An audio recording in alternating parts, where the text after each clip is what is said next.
La richesse est un concept qui fait référence à l'abondance de biens matériels, de ressources financières, de propriétés ou d'autres actifs qui ont une valeur économique.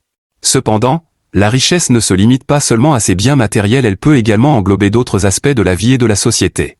Voici quelques points importants à considérer concernant la richesse. 1. Biens matériels. Traditionnellement, la richesse est souvent associée à la possession de biens matériels tels que l'argent, les propriétés immobilières, les voitures de luxe, les bijoux, les œuvres d'art, etc. 2. Revenus et actifs financiers. Le revenu régulier et les investissements financiers sont des éléments clés de la création et de la croissance de la richesse. Les investissements dans des actions, des obligations, des biens immobiliers, etc.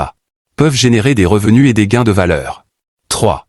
Richesse nette. La richesse nette est calculée en soustrayant les dettes et les passifs financiers de la valeur totale des actifs. C'est une mesure importante pour évaluer la véritable richesse d'une personne ou d'une entreprise. 4. Richesse individuelle et collective. La richesse peut être détenue par des individus ou des groupes plus larges, tels que les entreprises, les familles, les gouvernements ou les sociétés. Les pays ont également une richesse nationale, qui englobe les ressources naturelles, les infrastructures et d'autres actifs collectifs. 5.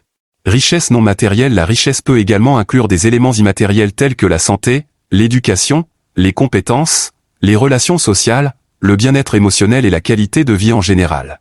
Ces aspects sont de plus en plus reconnus comme faisant partie intégrante de la richesse individuelle et collective. 6.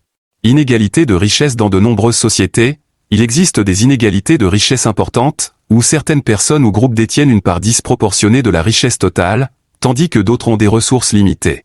7. Définition personnelle de la richesse. La perception de la richesse varie d'une personne à l'autre.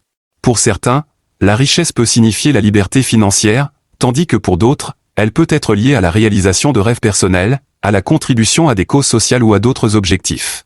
8.